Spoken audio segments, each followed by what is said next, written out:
It's really hard to fathom that the guy making my pizza for 25 years is a gangster and a scarist, and the person who shows up in an unmarked car wearing a mask and body armor who comes to take him away is somehow the good guy. Sorry, but you simply cannot convince me that there's a large-scale conspiracy where violent gang members are flooding into our country to spend 30 years being my friend's mom. The story of Carol, who ICE detained in a very Trump town, is the perfect example of how, since the MAGA sphere has spent so much time dehumanizing immigrants, we win when we rehumanize them. Carol's neighbors had been fed misinformation that Trump was only going after criminals. And then ICE took Carol and the whole town freaked the fuck out. And guess what? She was released. There's a bunch of other stories like this you should know about, like Antonio from Albuquerque, who was called into an immigration hearing and there were concerns that he would be deported. And so a bunch of his neighbors that loved him so much showed up to immigration court with him and waited out there for hours until he was released outside. These are the stories that are breaking through to people that don't have a lot of information about what's going on, to help them realize that there is something authoritarian and fascist happening and communities and families are being broken apart. I talk a lot on here about saving the government's phone number to your phone, and you all asked me to record myself calling. I did today. It took me 1:43. Here's how it went. I'm starting on my Linktree,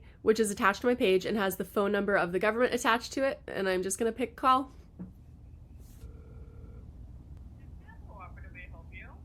Hi there. Could I please get transferred to the representative's office? My zip code is... One moment. Thank you. Office of Congressman John Garamendi. Hi there. My name's Allie O'Brien. I'm a constituent. I just wanted to leave a public comment.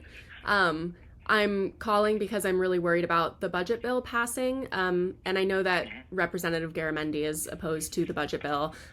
So the main comment that I wanted to say was I've seen him publicly supporting Senator Padilla, and I really appreciate that. My main two concerns are just the cuts to Medicaid in the bill and the increased immigration funding in the bill for like ICE raids. And I'm really hoping that the congressman will continue to amplify those concerns to bring public opinion around in opposition to the bill. Yeah, absolutely, and we definitely will, especially on those two provisions. Could I get your first and last name and zip code one more time, please? Yes, it's Allie O'Brien, and my zip code... Okay. Thank you so much. I really appreciate it. Amazing. Thank you so much. All right, have a good day. You too. Bye-bye. And the call time was 1:43.